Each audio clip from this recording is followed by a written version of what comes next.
नमस्कार, आप देख रहे हैं एनबी न्यूज। आपके साथ मैं हूं पूजा परमार। 3 बजे 3 खबर में आज हम आपको दिन की 3 बड़ी खबरों से रूबरू कराएंगे। सबसे पहले बात करेंगे सुशांत केस की। तो आज रिया चक्रवर्ती और उनके भाई शोभिक को एक बार फिर से सीबीआई ने पूछताछ के लिए तलब किया है, जहां आज भी रिया पर सीबीआई के सवालों की बौछार जारी है। दूसरी खबर यूपी से है, जहां पर यमुना एक्सप्रेस वे पर चलती बस में एक महिला से बलात्कार का मामला सामने आया है। और इसके अलावा आपको बताएंगे कि क्यों लव जिहाद के मामले पर योगी सरकार अब एक्शन में नजर आ रही है। तो चलिए अब इन तमाम खबरों पर विस्तार से चर्चा करते हैं।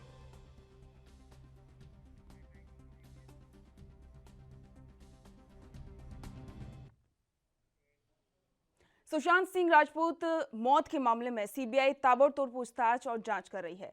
आज सीबीआई की जांच का 9वां दिन है। इस मामले की मुख्य आरोपी रिया चक्रवर्ती आज एक बार फिर से सीबीआई के सवालों का जवाब देने के लिए डीआरडीओ गेस्ट हाउस पहुंची हैं। इससे पहले कल यानी कि शुक्रवार को सीबीआई ने इस मामले की मुख्य आरोपी रिया चक्रवर्ती को सम्मन भेजा और लंबी पूछताछ की। डीआरडीओ गेस्ट हाउस में रिया चक्रवर्ती से सीबीआई ने करीब 10 घंटे तक पूछताछ की और इस दौरान कई सवाल किए गए। वहीं दूसरी तरफ आज सीबीआई ने मुंबई पुलिस को रिया को सुरक्षा देने के लिए पत्र लिखा था, जिसके बाद मुंबई पुलिस रिया को लेने के लिए उनके घर पहुंची, जहां से पुलिस रिया को डीआरडीओ के गेस्ट हाउस लेकर पहुंची, जहां रिया से पूछताछ जारी है। वहीं इसके अलावा सुशांत के दोस्त सिद्धार्थ पिठानी, उनके कुक नीरज और सुशांत के स्टाफ मेंबर रहे केशव से भी सांता क्रूज स्थित डीआरडीओ गेस्ट हाउस में पूछताछ जारी है।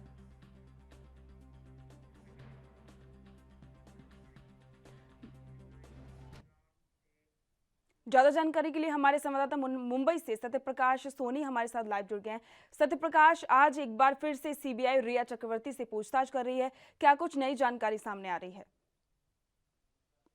देखिए, कल रिया चक्रवर्ती सीबीआई के सामने पहली बार उपस्थित हुई थी। ऐसे में करीब 10 घंटे की पूछताछ के बाद सीबीआई ने उनको छोड़ दिया था, घर गई थी। उसके बाद से आज सुबह जो है फिर से सीबीआई ने उनको दखल दिया है। सीबीआई अब दफ्तर पहुंचने में रिया ने आज 3 घंटे लेट की है। वही आपको बता दें कि उनके भाई सविक के साथ साथ नीरज और सिद्धार्थ पिठानी से लगातार सुबह से ही अलग अलग चैम्बर में जो पूछताछ की जा रही है, वह रिया चक्रवर्ती के साथ भी आज जो है दूसरे दौर की जो पूछताछ की जा रही है। जिस तरह से सुशांत के और रिया के बीच के संबंधों की बात सामने आ रही थी, उसको लेकर पूछा जा रहा है। और दूसरी तरफ आपको बता दें कि रिया चक्रवर्ती लगातार जो है सीबीआई के उन सवालों का जवाब बड़ी बेबाकी से अभी तक दे रही है। जी सत्यप्रकाश, मुंबई पुलिस सीबीआई ने कहा था कि मुंबई पुलिस उनको सुरक्षा दे रिया को, तो इस सुरक्षा किस वे पे दी गई है?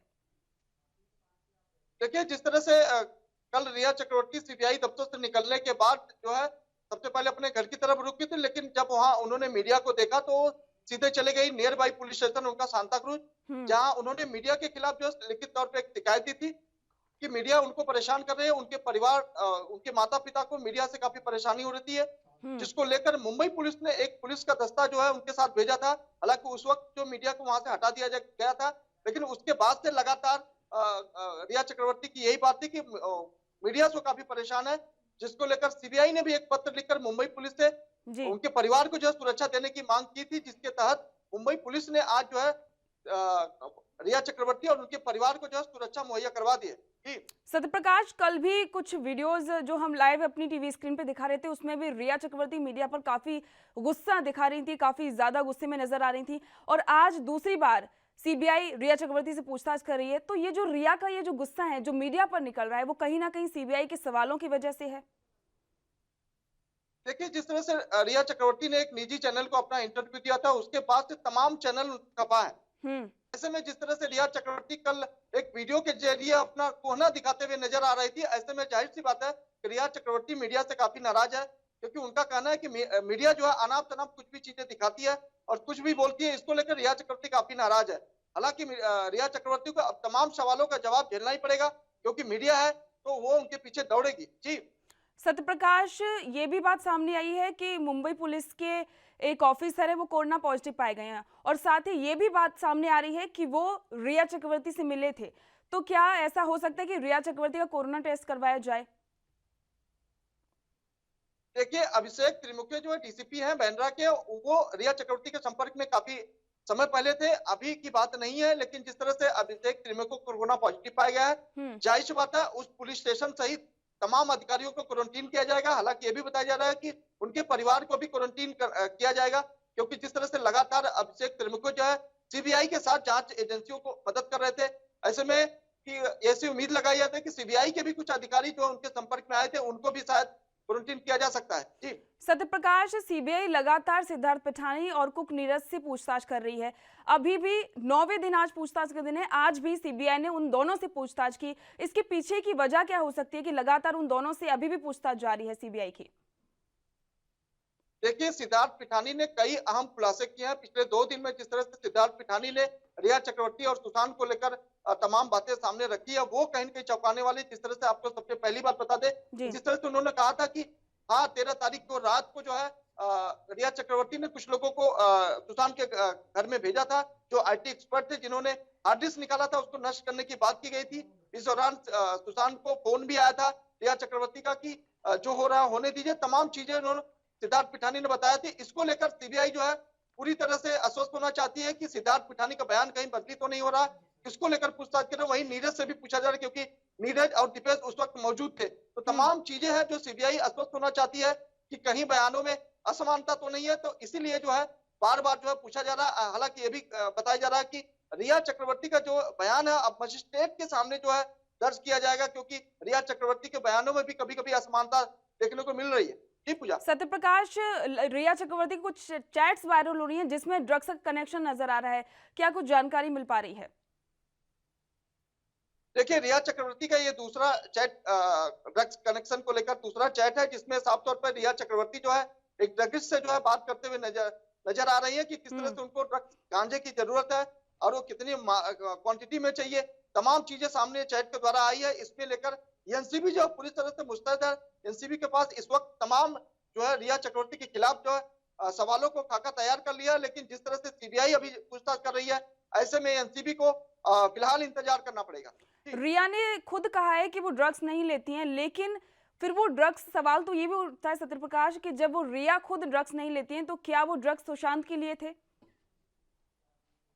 देखिए, जिस तरह से रिया चक्रवर्ती ने निजी चैनल में भी कहा था, सीबीआई के सामने भी बात कही थी कि आप चाहिए तो हमारा जो ब्लड टेस्ट करवा लिए, जिसके लिए सीबीआई जो है मन बना चुकी है कि उनका ब्लड सैंपल लेकर टेस्ट भी किया जाएगा। लेकिन दूसरी तरफ जिस तरह से रिया चक्रवर्ती ने कहा था कि वो ड्रग्स नहीं लेती है, लेकिन उसके चैट कनेक्शन में साफ तौर पर दिखाई दे रहा है कि रिया गांजा ले रही थी और गांजे की मांग की थी, जिससे जिन्होंने उनको गांजा दिया था उनको भी उन्होंने थैंक यू कहा था। ऐसे में ये बात सामने आती है कि क्या रिया अपने लिए ड्रग्स लेती है या उसका व्यापार करती है, या जिससे लेती है वो कितना सही है, या किसी और को इसका बिजनेस करती है। तो तमाम सवाल अब सीबीआई उनसे आज करने वाली है कि ड्रग्स कनेक्शन को लेकर उनके मन में किस तरह से सवाल जो चल रहे थे वो है। दूसरी तरफ अगर रिया चक्रवर्ती खुद जो है ड्रग्स लेती है तो भी वो अपराधी है कहीं न कहीं। अगर देखिए, एक बात तय है कि अगर आप 100 ग्राम तक लेते हैं तो जाहिर सी बात है आप अपने लिए लेते हैं, उसके लिए महज 1 साल की जो है प्रावधान है आपको कि जेल हो सकती है। वहीं अगर 100 ग्राम से ऊपर अगर आप लेते हैं तो जाहिर सी बात है आपको कम से कम 10 साल की सजा होगी, जो नॉन बेलेबल ऑफेंस है। तो ऐसे में ये दोनों चीजें तय करती है कि सीबीआई किस तरह से उनको जो है पूछती है और रिया इसका कितना जवाब देती है। दूसरी बात यह है कि अगर रिया चक्रवर्ती ये कहती कि नहीं हम अपने लिए खाली यूज करते हैं, अपने यूज के लिए मंगाते हैं, तो क्या वो खुद यूज करती थी, या उन्होंने सुशांत को देने के लिए या किसी अन्य जो उनके सहयोगी है उनको देने के लिए लेती थी। तो तमाम चीजें हैं रिया चक्रवर्ती से जो आप साफ तौर पे पूछी जाएंगी। जी बिल्कुल सत्यप्रकाश, आपका बहुत बहुत शुक्रिया इस जानकारी के लिए। आपको बता दें कि सीबीआई की पूछताछ रिया चक्रवर्ती से दूसरे दिन भी जारी है। इस मामले में लगातार सीबीआई पूछताछ कर रही है।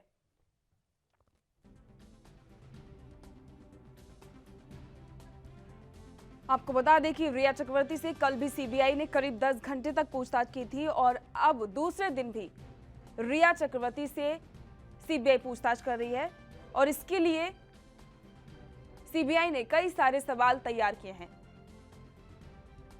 और इसी के साथ में सिद्धार्थ पिठानी से भी सीबीआई आज पूछताछ कर रही है। उनके भाई शोभिक से भी पूछताछ की जा रही है।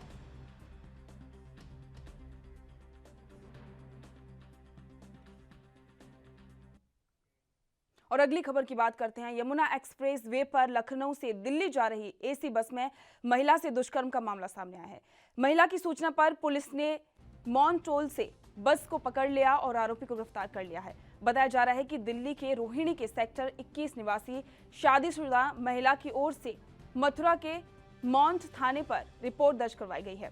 पुलिस के मुताबिक एसी बस लखनऊ से दिल्ली के लिए शुक्रवार शाम को चली थी। यमुना एक्सप्रेस वे पर बस से एक महिला ने फोन से डायल 100 को अपने साथ दुष्कर्म होने की सूचना दी। सूचना मिलते ही पीआरवी सक्रिय हो गई और बस का पीछा कर पीआरवी की गाड़ी ने बस को रोका और युवक को गिरफ्तार किया। पुलिस ने बस को भी अपने कब्जे में ले लिया है। बस में करीब 45 सवारियां थीं, जिन्हें दूसरी बसों से दिल्ली रवाना कर दिया गया है। फिलहाल पुलिस मामले की जांच कर रही है।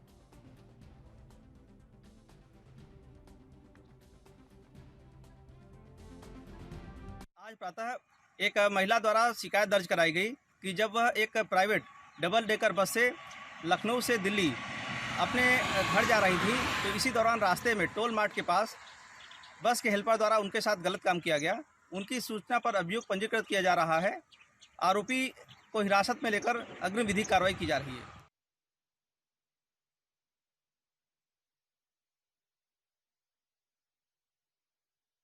बता दें कि यूपी की एक घटना है जहां पर एक्सप्रेसवे लखनऊ से दिल्ली जा रही एसी बस में महिला से दुष्कर्म का मामला सामने आया है। इस मामले में पुलिस ने कार्रवाई करते हुए आरोपी को भी गिरफ्तार कर लिया है और साथ ही इस मामले में आगे की कार्रवाई शुरू कर दी है। महिला ने 100 नंबर को डायल करके दुष्कर्म की सूचना दी थी, जिसके बाद मौके पर पीआरवी पहुंची और वहां से आरोपी को गिरफ्तार किया और साथ ही जो बस में सवारियां मौजूद थी उन सभी को दूसरी बसों के जरिए दिल्ली रवाना किया। आपको ये भी बता दें कि ये बताया जा रहा है कि दिल्ली के रोहिणी के सेक्टर 21 में रहने वाला एक युवक ने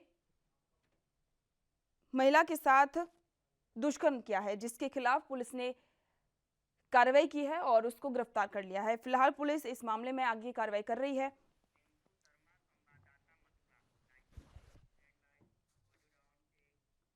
मथुरा से हमारे संवाददाता रिंकू शर्मा हमारे साथ लाइव जुड़ गए हैं। रिंकू, ये जो मामला है दुष्कर्म का मामला है, एक महिला के साथ दुष्कर्म हुआ है चलती बस में, क्या जानकारी सामने आई है?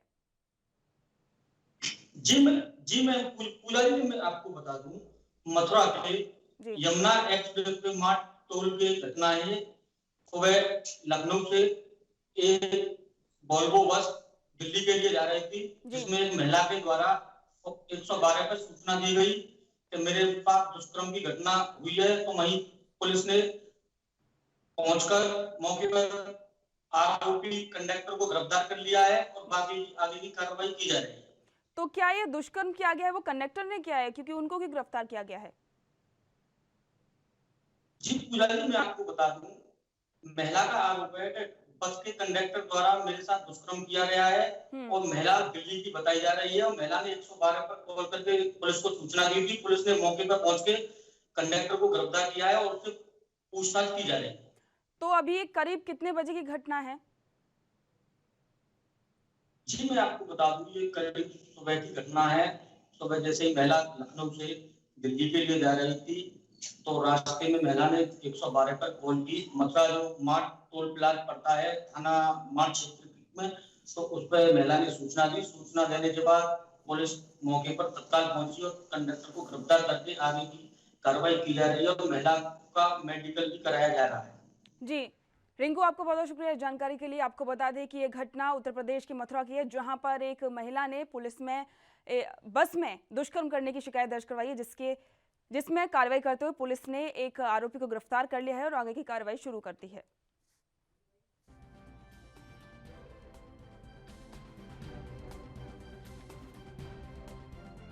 आपको बता दें कि यमुना एक्सप्रेस वे पर लखनऊ से दिल्ली एक बस जा रही थी। इसी बस में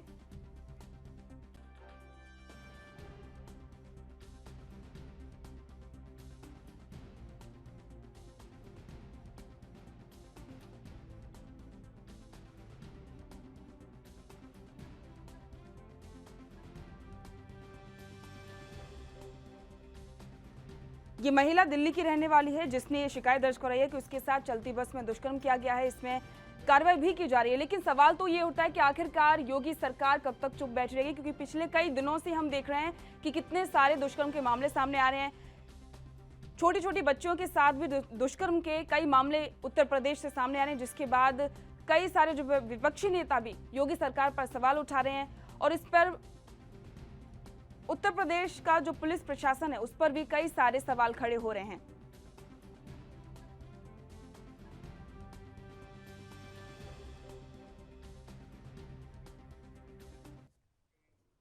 अगली बड़ी खबर की बात करते हैं। उत्तर प्रदेश में लव जिहाद के बढ़ते मामलों को लेकर मुख्यमंत्री योगी आदित्यनाथ ने सख्त रुख अपनाया है। सीएम योगी ने ऐसी घटनाओं को रोकने के लिए कार्य योजना बनाकर सख्त कार्रवाई करने के निर्देश दिए हैं। योगी सरकार ने पुलिस और गृह विभाग के अफसरों से कहा है कि जहां भी लड़कियों को धोखे में रखकर शादी करने और उसके बाद उन्हें प्रताड़ित करने के मामले की जानकारी आए, उस पर पुलिस की ओर से फौरन कार्रवाई की जाए। सीएम ने कहा कि इस तरह की घटनाओं को रोका जा सके, इसके लिए कार्य योजना तैयार की जाए ताकि आरोपियों के खिलाफ सख्त कानूनी कार्रवाई की जा सके। दरअसल हाल ही में कानपुर में लव जिहाद के 5 मामले सामने आए थे। इन्हें लेकर वहां विरोध प्रदर्शन भी हुआ था। कानपुर की एक पीड़िता का वीडियो भी सोशल मीडिया पर काफी वायरल हुआ था। वहीं लखीमपुर और मेरठ में 2 लड़कियों की हत्या भी हो गई थी। इन दोनों मामलों को भी लव जिहाद से जोड़कर देखा जा रहा था। मेरठ में इस हत्या के अलावा भी 5 मामले ऐसे आए जो लव जिहाद से जुड़े हुए थे। वहीं सांप्रदायिक माहौल को बिगड़ने से रोकने और महिलाओं की सुरक्षा को ध्यान में रखते हुए सीएम ने ऐसे मामलों में सख्त कार्रवाई करने के निर्देश दिए हैं ताकि धर्म की आड़ में महिलाओं पर अत्याचार ना हो।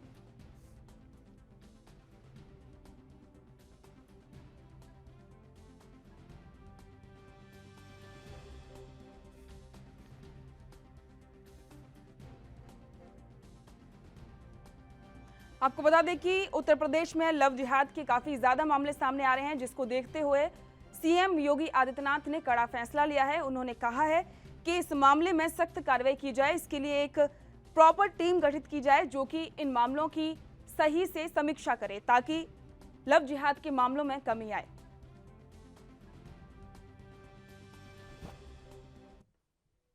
ज्यादा जानकारी के लिए हमारे संवाददाता लखनऊ से पुनीत मोहन हमारे साथ लाइव जुड़ गए हैं। पुनीत, योगी सरकार खुद अब एक्शन मोड में आ गई है लव जिहाद को लेकर, क्या कुछ जानकारी सामने आई है? देखिए, जिस तरीके से लव जिहाद के मामले निकल करके सामने आ रहे थे, कानपुर में हाल ही एक मामला सामने आया और एक सोशल मीडिया पर पीड़िता का वीडियो बताया। 5 मामले कानपुर के हैं। इसके अलावा मेरठ और लखीमपुर में 2 युवतियों की हत्या हुई थी और उसमें भी एंगल जो निकल रहा है वो लव जिहाद का निकल रहा है। इसके अलावा मेरठ अन्य 5 मामले ऐसे हैं जो लव जिहाद से रिलेटेड है। सांप्रदायिक माहौल न बिगड़े और महिलाओं की सुरक्षा हो, उसको लेकर के योगी सरकार अब सख्त एक्शन प्लान बनाने जा रही है। गृह विभाग के जो अधिकारी हैं और पुलिस के जो बड़े अधिकारी हैं उनको आदेश दिया गया है कि अगर ऐसे मामले आपके नजर में आते हैं तो उस पर त्वरित कार्रवाई करें और सख्त कार्रवाई करें, किसी तरह की हीला हवाली ना होने पाए।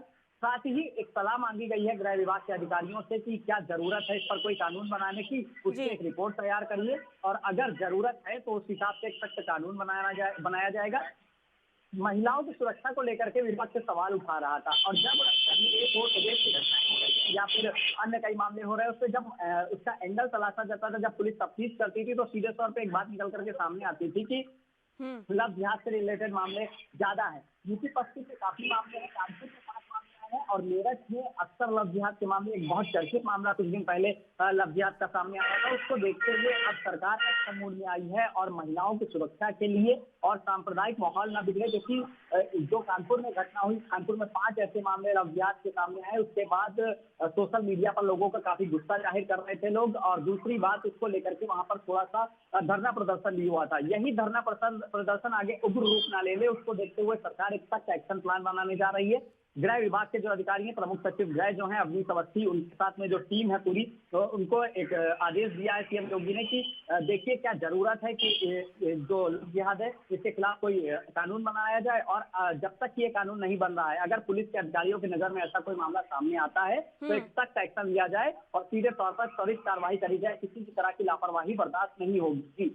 पुनीत, ये तो ठीक है, लव जिहाद का मामला है, सरकार एक्शन में है, लेकिन बहुत सारी ऐसी महिलाएं भी हैं जो कि लव जिहाद का शिकार नहीं होती हैं, उसके बावजूद भी उन पर अत्याचार होते हैं, तो क्या सरकार उनके लिए कोई काम नहीं करेगी? देखिए, महिलाओं पर अत्याचार के लिए पहले से यहाँ कानून बने हुए हैं। हालांकि कानून के जो रखवाले हैं यानी कि पुलिसकर्मी हैं, उनमें कुछ पुलिसकर्मी ऐसे हैं जो हीला हवाली करते हैं और ऐसे मामले इसमें हाईलाइटेड हो जाते हैं कि जी। महिलाओं को न्याय नहीं मिलता है। जो पीड़िता होती है और वो सीधे तौर पर या तो सीएम आवास पर आकर आत्मदाह करती है। उन्नाव का मामला आपके सामने रहा जी। कि वो सामने सीएम आवास पर आई थी, वहां आग लगाई। अभी कुछ दिन पहले लोक भवन के सामने 2 महिलाओं ने आग लगाई। तो महिला पर जो अत्याचार हो रहे हैं उसके लिए कानून तो तमाम बने, तमाम सरकारें आई गई, लेकिन इन कानूनों में जो लचीलापन है उसका फायदा उठाते हुए पुलिसकर्मी कहीं ना कहीं उनके साथ न्याय नहीं करते हैं। लेकिन अब ऐसा नहीं है। अब सरकार ने एक सख्त एक्शन प्लान बनाने का पूरा एक रूपरेखा तैयार करी जा रही है कि महिलाओं पर अत्याचार के अगर किसी तरह के मामले सामने आते हैं, विशेष तौर पर लव जिहाद का अगर किसी तरह का मामला सामने आता है तो उसमें कार्रवाई होगी। और अगर महिलाओं पर अत्याचार के ऐसे कई मामले सामने आए और अगर उसमें कार्रवाई नहीं हो रही है या पुलिस की ओर से हीराहवारी बढ़ती जा रही है तो सरकार सख्त एक्शन मूड में है और ऐसे लोगों के खिलाफ जो इन मामलों में हीराहवाली करेंगे उनके खिलाफ सख्त कार्रवाई करी जाएगी। जी पूजा। पुनीत मोहन, लगातार जो यूपी की सरकार है और यूपी की प्रशासन है उस पर काफी सारे सवाल उठ रहे हैं। बात कर रहे हैं अगर अभी भी जो घटना है मथुरा से, ये घटना है जहां पर एक महिला ने चलती बस में दुष्कर्म की शिकायत की कि उसके साथ में दुष्कर्म किया गया है, तो उसके बावजूद भी क्या उस महिला को भी सुरक्षा की आवश्यकता नहीं है? देखिए पूजा, रेप की घटना उत्तर प्रदेश में इन दिनों खासा बड़ी है। मथुरा में जो एक लड़की है वो आरोप लगा रही थी चलती बस में उसके साथ रेप हुआ है। वो मामला पुलिस के संज्ञान में आया है, एफआईआर दर्ज करी गई है और जो आरोपी है उनके खिलाफ जांच चल रही है, दबिश दी जा रही है।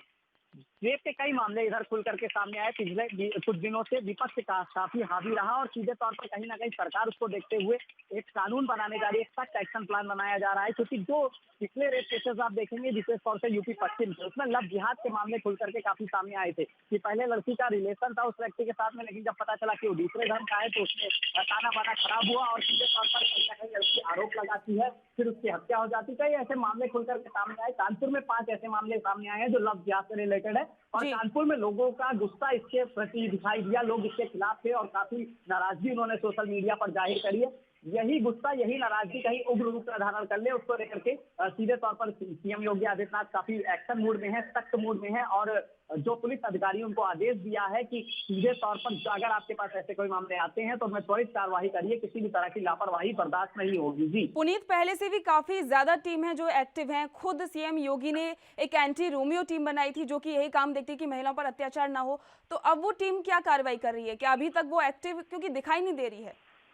देखिए, जब उत्तर प्रदेश में योगी सरकार आई थी तो एंटी रोमियो दल बनाया गया था। कुछ दिन तक वो दल दिखाई भी देता था। उसका काम ये था कि पुलिस वाले सादी वर्दी में लड़कियों के स्कूल के आसपास और गर्ल्स कॉलेज के आसपास रहते थे और जो भी सौदे वहां पर आते थे, छेड़छाड़ करते थे, उनको पकड़ते थे, एफआईआर दर्ज होती थी, मुकदमा होता था, तमाम कार्रवाई होती थी। लेकिन समय के साथ साथ ये एंटी रोमियो दल भी समाप्त होता सा चला गया। जो पुलिसकर्मी इसमें थे, जैसा कि मैंने आपको बताया, ढीला हवाली होने लगी, लचीलापन आ गया और कहीं ना कहीं फील्ड पर उतरने से पुलिस वाले घबराने लगे और उसका नतीजा यह निकला कि जो लोग छोटी छोटी घटनाएं करते हैं, छेड़छाड़ से शुरुआत करते हैं, वो रेप तक की घटनाओं को उन्होंने अंजाम दिया।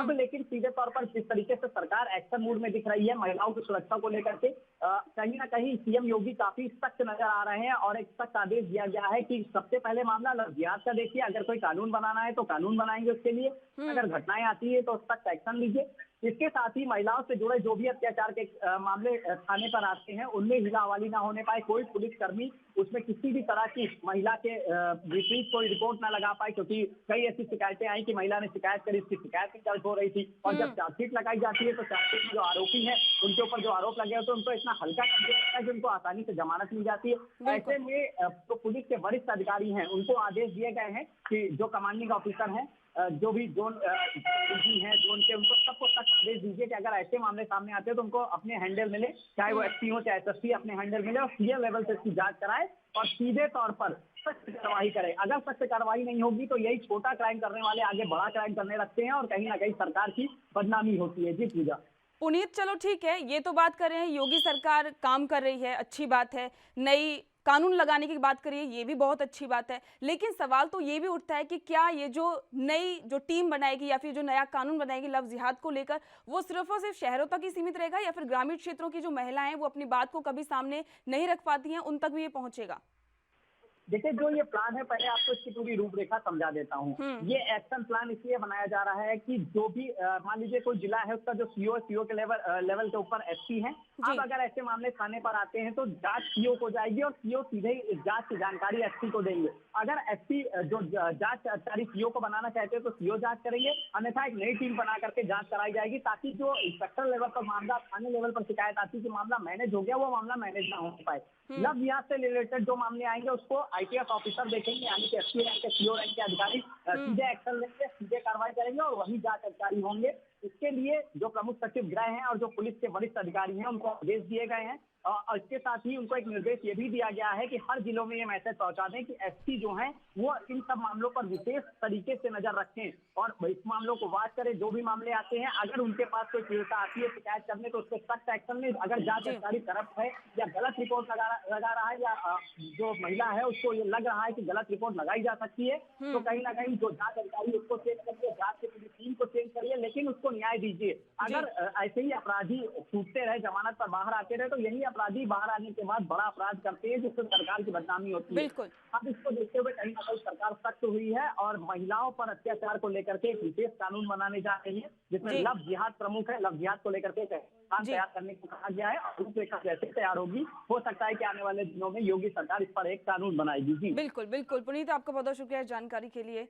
और इसी के साथ इस बुलेटिन में फिलहाल इतना ही। देश दुनिया की तमाम खबरों को जानने के लिए देखते रहिए ANB न्यूज। नमस्कार।